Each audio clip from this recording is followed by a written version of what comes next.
बंगाल का ही एक कायस्थ थे नरेंद्र दत्त, जो आगे चलकर जिनको विवेकानंद का नाम दिया गया है। ये नाम सुना होगा आपने। जी, जी। तो विवेकानंद जब शिकागो सम्मेलन में जाने वाले थे, तो उनको भी कहा गया था कि आप जो है क्या हिंदू धर्म का रिप्रेज़ेंट करेंगे? उस समय हिंदू धर्म तो कुछ था नहीं उस समय। उस समय या तो ब्राह्मणिज़्म था या बुद्धिज़्म था या जैनिज़्म था। वहाँ पे आज भी आप देखेंगे जो सम्मेलन हुआ था, तो हर जातियों का जिस-जिस देश की जाति की बात हुई थी मतलब धर्म की बात हुई थी, तो वहाँ हिंदू धर्म ना लिख के ब्राह्मणिज़्म लिखा था और बुद्धिज़्म लिखा था। तो वो शंकराचार्यों के पास गए थे कि हमको शिकागो सम्मेलन में जाना है, तो क्या मैं ब्राह्मणिज़्म को रिप्रेज़ेंट कर सकता हूँ वहाँ पे? तो ब्राह्मण का कोई शंकराचार्य को तो इंग्लिश-विंग्लिश आती नहीं थी और ना उनके पास इतनी कुव्वत थी कि जाके वहाँ पे रिप्रेज़ेंट कर सके, बता सके क्या अच्छाई है।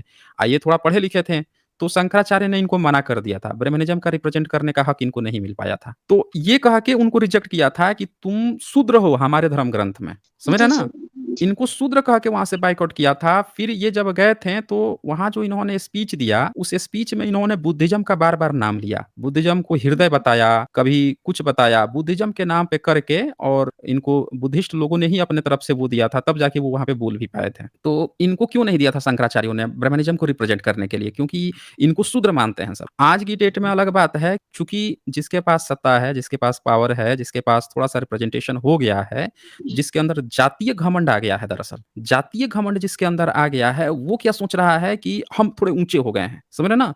तो ये घमंड के कारण वो ऐसा बोल रहे हैं।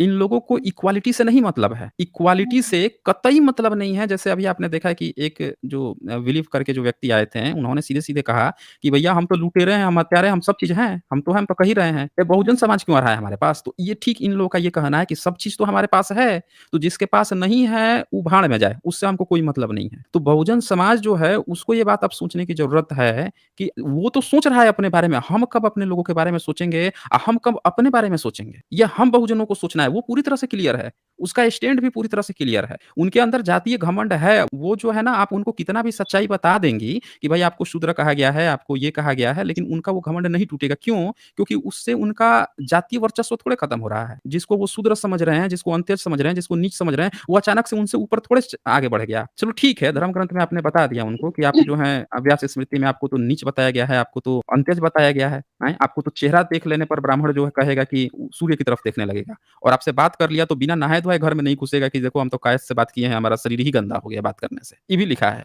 लेकिन फिर भी उसका कुछ भी उसको हानि नहीं होगी क्योंकि वो जानता है कि मार्केट पे उसकी पकड़ है, उसका वर्चस्व है। तो ये सिर्फ़ जातीय घमंड है जो आपको वहाँ पे देखने को मिला था।